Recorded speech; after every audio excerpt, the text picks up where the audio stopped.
Hi. I'm here doing day 254, being taken advantage of to justify my abuse.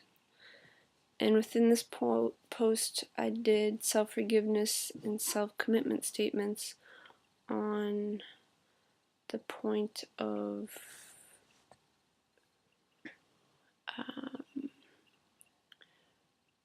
using my mind to get what I want and justifying my behavior of greediness in this instance and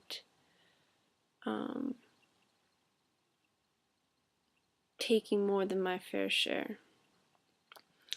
So it's when, for instance, you see something that you want and your desire for it is very, very strong. And so you'll go into your mind and justify why you're going to take that something, not because you practically need it, not because it belongs to you or it's something that is, yours. It would be from the perspective of taking from someone else what is not yours. And so, going into your mind and creating lies like thoughts such as, this person doesn't need that.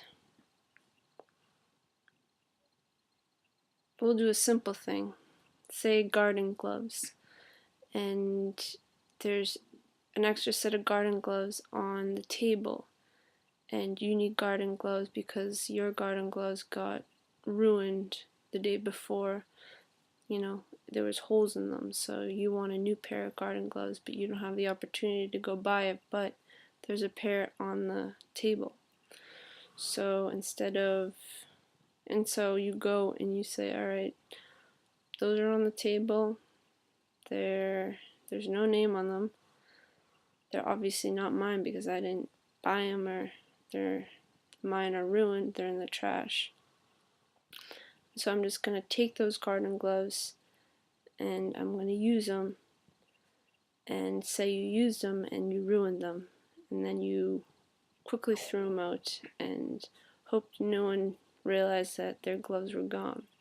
So then you move on within your day and someone goes, did anyone see my garden gloves? And here's the point where you go into your mind and you justify why you're not going to tell the truth. You're going to say, oh, it's so easy to just lie and say, no, I didn't know, I didn't see your garden gloves, I didn't, I have no idea where they are. When in reality you took them, used them, ruined them, and threw them out in the trash.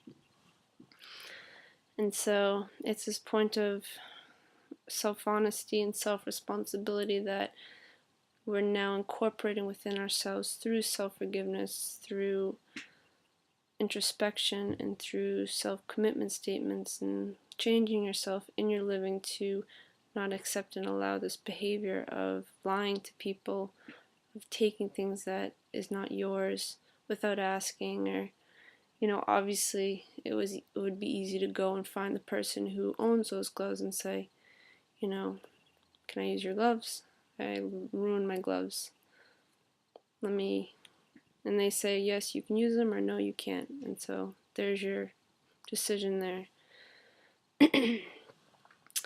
And so you go into your mind, so I don't want to go ask them or find whose gloves those are. I just want to take them. I'm late for gardening session anyways, and I'm tired and it's so early in the morning and I just don't want to go ask, so I'm just going to take them and I'll just get them back to them, no problem.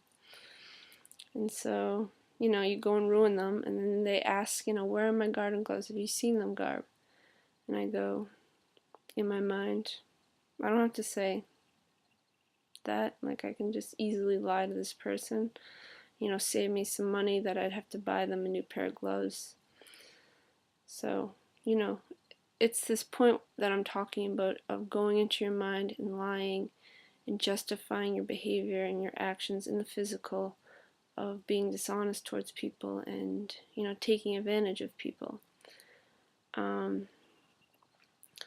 So obviously these points within the greater and the smaller cause abusive consequences to others, and in the end of your life it's going to show who you are within the living integrity that you lived within your life. Are you going to be someone that lies to people, justifies stealing, justifies dishonest acts?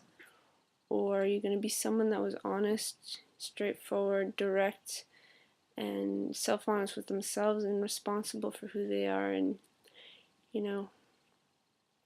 directed themselves to, confront reality, be here within reality, and make sure that, you consider others and find solutions to the issues that come up during the day.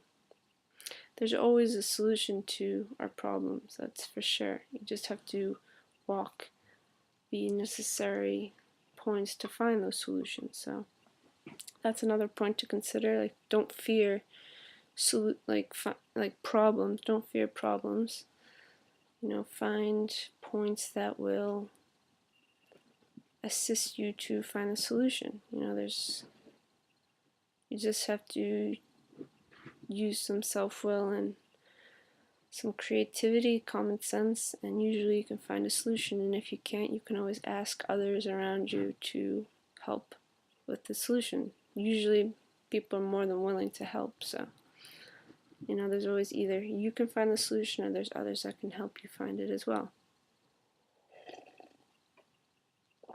So just a point of really, and also when you start doing this within your mind and justifying your behavior of dishonesty and abusive acts towards others and yourself as well, this easily can be, your mind easily can make it okay and, just let it go. It's only this one time that I'm going to do it. It's like a drug addict too, like drug addiction. Like, I'm only going to smoke this one more time and then I'm done. And then the next time comes around when the desire comes again and you go, oh, I'm only going to smoke one more time, just one more time. And it just keeps going on, and eventually you give up and give in and you are full-blown back to smoking all the time. So these kind of instances in our life and our reality really define who we are, and this is how you can create yourself to be someone who is worthwhile and lives according to principles that will support everyone and create a better world in the end, and create a better world for yourself, because you can trust yourself and people will see that you can be trusted, because in your actions you show directness, honesty, self-integrity. And those who, if I was to do dishonest acts, and that will show up within my living and how I abuse others and don't consider others and justify myself. All these things, being self-honest or self-dishonest, will show up in your living, and you'll be defined by others and your, how you live within your actions, so, and how you live your words. So, it's small little things day to day. It doesn't seem like a big deal, but in the end of your life, it will be the defining point of who you are. All these little moments will create who you are. So it's important to stay within reality, here in breath, and do your best and push yourself to be someone who supports life and does what's best for everyone, and walks that process to correct yourself when you see that you do justify yourself. Become aware of that. Use the tools, obviously, in Desteni, the writing, the self-forgiveness, the self-correction statements. You can see my blogs and the links here for examples of that, and walk the correction so you can build yourself to be someone who does have integrity, because of course it's a process. We have to walk the correction process, so it's definitely worthwhile, and it will help create a better world in the end while we all correct ourselves and get to human beings who can be trusted. It'll be a great, great thing. Alright, thanks for listening. See you next time.